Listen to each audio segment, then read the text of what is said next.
안녕하세요. 책 아저씨 TV의 초장입니다.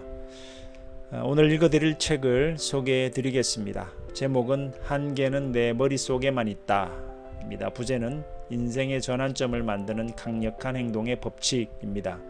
저자는 제이 에이브러햄이고요. 이분은 마케팅 컨설팅 전문회사인 에이브러햄 그룹의 대표이사이시고 미국에서는 마케팅의 신으로 불렸던 분이십니다. 번역은 박재현 님이시고요.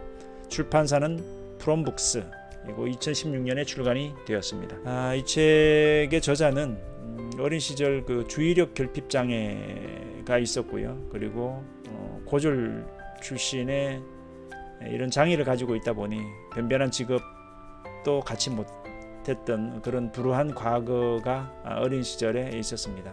그런 숱한 난관을 다 극복하고 마케팅 업계에서 10조 이상의 수익을 거둬들이는 전설적인 인물로 성장하게 되는데, 이 책은 바로 그러한 난관을 극복한 저자의 경영 철학, 어떻게 보면 성공 노하우가 고스란히 담겨 있습니다.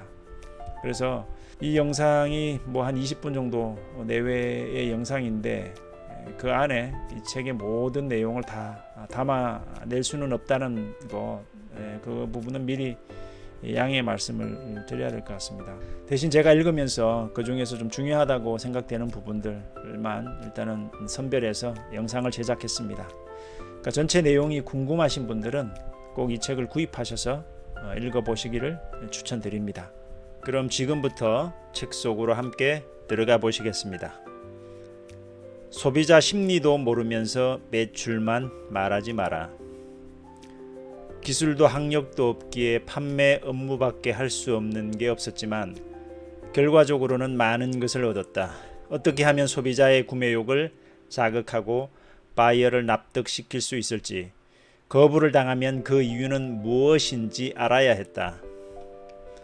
나는 세일즈 기법보다도 인간의 자연적인 감정, 심리를 먼저 이해할 필요가 있음을 알게 됐다. 이를 위해서는 영업직 자체에서 기쁨을 느끼지 않으면 안 된다. 시간은 걸릴 수 있지만 인간에 대해 이해하는 건 굉장히 중요한 일이다. 소비자 심리는 성별에 따라 다르다. 희망이나 꿈, 문제점도 사람마다 제각기 다르다. 상품이나 서비스를 팔기 위해서는 거기에 초점을 맞춰 세일즈 해야 한다. 그들이 가진 문제를 해결해 주는 것, 그게 바로 세일즈다. 고객 리스트를 볼 때는 소비자 한 사람을 단순한 숫자 1로만 여겨서는 안 된다. 소비자 심리에 충실하지 못한 세일즈나 마케팅으로는 비즈니스가 지속될 수 없다. 소비자는 전쟁터의 병사가 아니다. 아무리 고도의 전술로 마케팅 전략을 짜도 당신의 지령대로는 움직여주지 않는다. 이런 전략은 소비자의 마음을 따르지 않는 한 얼마 못 가 간파당하고 만다. 아무리 전략회의를 열심히 하고 수치를 분석해 그래프로 그럴듯하게 표현해도 거기엔 인간성이 나타나지 않는다. 소비자에게는 한 사람 한 사람이 가진 감정의 움직임과 고민, 인생이 있다. 그들 각자가 서로 다른 존재의와 가치관을 갖고 별개의 인생을 살아간다. 인간 심리의 본질을 알기 위해서는 누구나 자신을 우선해 생각하며 자기 입장에서밖에 세상을 보지 못한다는 대전제를 이해해야 한다. 남편에게는 남편의 사정이 있고, 아내에게는 아내의 사정이, 아이에게는 아이의 사정이 있다. 아무리 기술이 발전해도 상대는 로봇이 아니라 감정을 가진 인간이다. 당신에게는 이미 독자성이 있다. 많은 사람이 자신의 독자성, 가치, 재능을 바르게 표현하는 방법을 알지 못한다. 그리고 일이란 접점을 연결하는 과정이라는 것을 깨닫지 못한다. 우리의 독자성, 재능, 가치는 사회를 통해 발휘된다. 하고 싶은 일을 마음껏 하는 걸 말하는 게 아니다. 평생 하고 싶은 일을 찾아 헤매도 우리의 독자성에는 다다르지 못한다. 일이란 자신의 독자적인 가치를 타인에게 주는 것이다. 주는 만큼 보수로 돌아온다. 손끝 재주나 혀끝 말솜씨로 운 좋게 높은 보수를 받는 일도 분명히 있지만 그것만으로는 현재 자리에서 오래 버티지 못한다. 나는 10만 곳이 넘는 회사를 컨설팅해 왔고 많은 경영자와 만났다. 그러면서 자신이 제공한 가치 이상의 보수를 받으며 지내다가 어딘가에서 막혀 더 나아가지 못하는 모습을 수도 없이 봐왔다. 중요한 건 이것이다. 타인의 관심을 받고 싶다면 먼저 상대에게 관심을 보여라. 타인에게 감동을 주고 싶다면 먼저 상대에게 감동하라. 입으로만 멋지다 말해도 그걸로는 아무것도 전해지지 않는다. 상대에게 감동을 주고 싶다면 살아있는 질문을 던져라. 서로의 접점에 대해 깊이 이해할 필요가 있기 때문이다. 그런 교류 속에서 나 자신의 가치가 만들어진다. 나의 독자성, 재능이란 상대가 인정한 가치임을 잊어서는 안 된다. 가치를 줄수록 내 재능이 향상될 뿐 아니라 재능 있는 인물로도 인식된다. 이는 위대한 독자성으로 향하는 길이며 이미 내게는 그 준비된 길을 걸어갈 권리가 있다. 돈과 행복의 관계. 30년 전의 일이다. 당시 연간 800만 달러에서 1000만 달러를 벌었다. 페라리 2대, 집 3채, 아름답고 매력적인 아내. 은행 예금은 수백만 달러 이상. 은행 대출은 한 푼도 없었다. 다른 빚도 없었다. 온 세상에 내 이름이 알려져 인기를 한 몸에 받으면서 거들먹거렸다. 그럼에도 불구하고 나는 매우 비참한 나날을 보내고 있었다. 돈은 넘칠 정도로 충분히 벌었고 원하는 것은 뭐든 손에 넣었다. 로맨스도 즐기고 만족할 때까지 섹스도 하니 행복해야 했다. 성공을 이뤘으니 그럴 거라 믿었다. 그러나 사실은 우울했다. 하루하루가 괴롭고 갈등의 연속이었다. 돈, 차, 여자 이 모든 것이 손에 들어오면 행복은 보장받은 것이나 진배 없다고 생각했는데 그 이후 이런 내 마음을 이해하기 위해 전문의와 심리학자, 테라피스트에게 수만 달러의 돈을 들여 통원 치료를 받았다. 필사적이었다.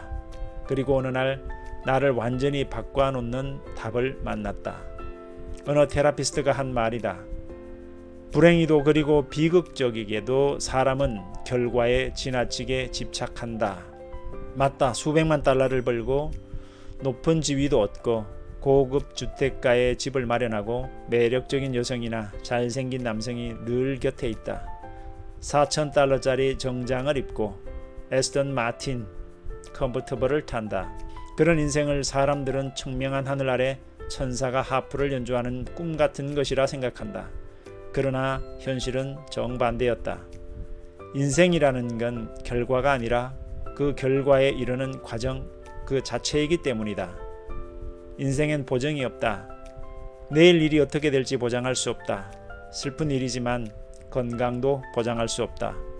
실제로 당장 내일 일이 어찌 될지 전혀 알 수 없다. 유일하게 보증할 수 있는 건 내가 어떠한 행동을 하면 그 결과로서 얻고 즐기고 배우게 된다는 것이다. 다른 이와 교류하거나 대화를 나누며 얻은 것, 누군가에게 배운 것, 가르친 것, 결국 우리 모두는 선생인 동시에 학생이다. 그 경험을 누군가와 공유하며 살아간다. 이처럼 그때마다 일어나는 과정이 중요한 것이다. 행복으로 가는 문은 외길 뿐이다. 인생이란 곧 우리가 행한 행동이다. 이 행위가 얼마나 사회에 공헌하고 행복감을 안겨주고 충실감과 만족감을 사회나 시장에 기여하는가. 이러한 본질을 이해한다면 실로 큰 강점이 되지만 유감스럽게도 많은 사람들이 이 사실을 정확히 인식하지 못한다. 대부분은 자기 마음이 가치를 만든다는 걸 깨닫지 못한다. 내 믿음이 내 행동을 바꾸고 주위를 바꾸고 사회를 바꾼다는 걸 알지 못하는 것이다. 내 마음의 온전한 주인은 나다. 신념을 낳고 스스로 관리하는 것도 나다. 감정을 컨트롤하라는 의미가 아니다. 희로애락을 억누르는 것은 또 다른 문제다. 내면에서 끓어오르는 감정은 소중히 다뤄야 한다. 무시해서는 안 된다. 그런 내 마음을 잘 보살펴라. 그저 감정에 빠져 비관하며 지내는 것도, 거기서 깨달음을 얻고 다시 일어나 전진하는 것도 스스로 결정할 일이다. 답답한 한계에 갇힌 나를 자유로이 풀어주고 미래를 두려워하지 않고 지내는 것도 내 권한이다. 다른 사람과의 교류, 일로 얻은 기쁨이나 자극, 발견, 아름다움이나 만족감, 놀라움이라는 감정, 그리고 보수나 가능성이라는 경험의 기회를 저버리는 것도 마찬가지로 내 선택이다. 내가 사는 세상을 더 좋은 곳으로 만든다. 나는 왜 이곳에 존재하는가? 나는 이 질문에 대답할 수 있을까? 평소 생각해 본 적은 있는가? 그 이유는 사실 단 하나다. 내가 존재하는 이 세상을 보다 좋은 곳으로 만들기 위해서다. 그냥 해보는 말이 아니다. 어떤 계몽이나 종교적인 의도로 하는 말도 아니다. 형이상학적인 철학도 아니다. 이상적 꿈을 들려주는 것도 아니다. 이건 우리가 풍요롭고 행복한 인생을 보내기 위한 유일한 비결이다. 여기엔 각기 다른 수많은 방식이 존재하고 나는 누구인가, 어떤 기회가 있는가에 따라 다르다. 비즈니스를 통해서 사람들의 인생을 행복하고 안전하게 만들어주는 상품을 생산해 세상을 더 좋은 곳으로 만들 수도 있다. 버스나 전차 안에 앉아 있을 때나 엘리베이터에서 누군가와 시선이 마주쳤을 때도, 전화로 예비 고객이나 문제 고객 혹은 거래처와 이야기할 때도 중요한 메시지를 전하거나 적절한 태도로 고마움을 전해 그들의 인생을 변화시킬 수 있을지 모른다. 이렇게 나의 존재로 타인에게 보다 나은 가치를 주고 보다 좋은 세계로 만들어갈 수 있다면 우리의 인생은 풍요롭게 채워질 것이다. 고객과 사랑에 빠져라. 고객을 내 연인처럼 생각해야 한다. 그러면 내가 하는 모든 행동, 추천한 모든 것, 모든 의사소통, 나아가 영혼과 존재에 대한 모든 것을 마치 연인에게 하듯 고객의 인생을 보다 높고 강하고 풍요롭게 만들 수 있다. 고객의 인생을 보다 더 개선하도록 힘쓰며 살아감으로써 경쟁에서 믿을 수 없는 독보적인 성과를 얻게 된다. 우리는 고객의 인생이 대담하게 개선되거나 확장되거나 보호받는 것을 지켜보기 위해 존재한다. 운동을 좋아한다면 뜨개질 책을 읽어라. 나는 세미나를 할 때 참석자에게 어떤 것에 흥미가 있는지 묻는다. 그러면 참으로 다양한 답이 나온다. 요리, 카레이싱, 스포츠, 스타일이나 패션 등등. 그러면 나는 그들의 흥미와 완전히 반대가 되는 책이나 잡지를 건넨다. 요리나 바느질에 흥미가 있는 사람에게는 오토바이에 관한 책을 건넨다. 스포츠를 좋아하는 사람에게는 레이스 뜨기나 수혜책을 건넨다.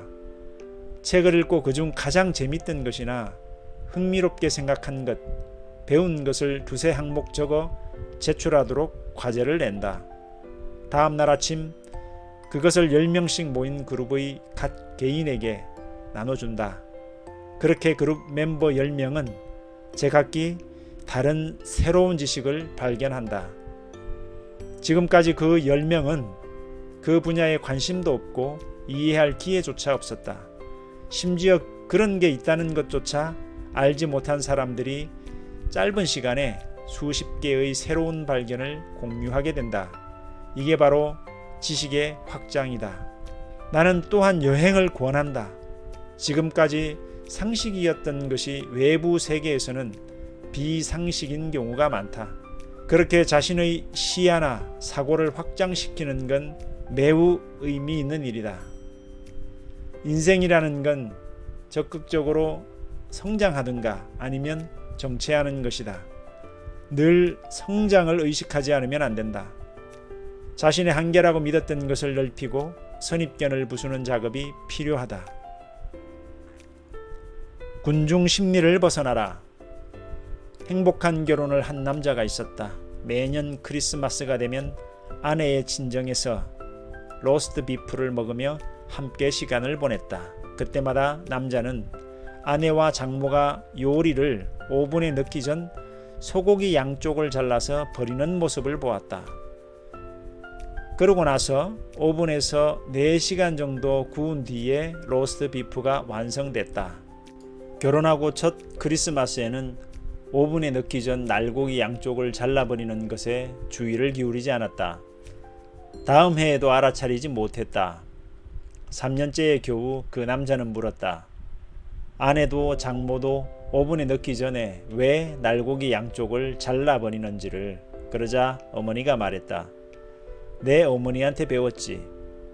마침 그 해에는 아내의 할머니도 있기에 물었다. 할머니는 왜 제 아내와 장모님에게 오븐에 넣기 전에 고기 양쪽을 잘라내라고 가르치셨나요? 그러자 할머니는 말했다. 옛날 아파트에 살 때는 집에 있는 오븐이 너무 작아서 정육점에서 제일 작은 소고기를 사도 들어가지 않았어. 생고기일 때 끄트머리를 잘라야만 겨우 넣을 수 있었거든. 이것으로 장모와 아내가 소고기를 무의미하게 잘랐다는 사실을 알게 됐다. 남이 하는 일을 의미도 없이 흉내낸다. 아내와 장모도 할머니가 했던 것을 의미 없이 흉내냈을 뿐이다. 여기서 우리는 어떤 교훈을 얻을 수 있다. 여기엔 군중심리라는 것도 작용해서 모두가 해온 일을 의미 없이 그저 이어간다. 그게 최고의 방법이 아니라도 비록 만족도가 낮고 유효하지 않아도 지금까지 모두들 해왔다는 이유만으로 똑같이 행동한다. 어떤가? 이 즈음에서 다시 한번 자신의 행동을 돌아보는 것이. 사업은 단 3가지 요소로 성립한다. 젊었던 시절 한 멘토가 내게 물었다. 제이, 사업이 성장하는 방법이 몇 가지나 된다고 생각하나? 글쎄요, 한 100가지쯤 될까요? 아니, 단 3가지일세. 나는 지금도 그때 배운 기본을 철저히 지키고 있다. 내가 100억 달러에 가까운 매출 증대를 달성한 방법은 실제로 이 3가지 기본 원리에 근거한다. 첫째, 구매자의 숫자를 늘린다. 둘째, 거래액을 늘린다. 셋째, 구매 빈도를 늘린다. 고객을 컨트롤해서는 안 된다. 고객을 조정하거나 선동해서는 안 된다. 어디까지나 양심, 윤리관, 정의에 근거해 행동해야 한다. 눈앞의 매상만을 위해 행동하면 결과는 반대로 흘러간다. 타인을 컨트롤하는 것은 자연계의 법칙에 반한다. 예컨대 내가 물을 팔고 있다. 고객이 물 한 병을 정기적으로 구입하고 싶다고 신청해 왔다. 나는 건강을 위해 하루에 물이 3병 필요하다는 사실을 알고 있다. 이때 고객에게 건강을 유지하기 위해서는 하루에 물이 3병 필요합니다. 장기적으로 보면 이 편이 건강면에서 저렴하지요 라고 제대로 조언해야 한다. 사람이 물건을 살 때는 물건 자체가 아닌 거기서 얻을 수 있는 결과를 사는 것이다. 물건을 구매함으로써 얻을 수 있는 인생이나 사업에 영향을 주는 이점, 결과, 기쁨, 보장을 산다. 이것을 잊어서는 안 된다. 감사합니다.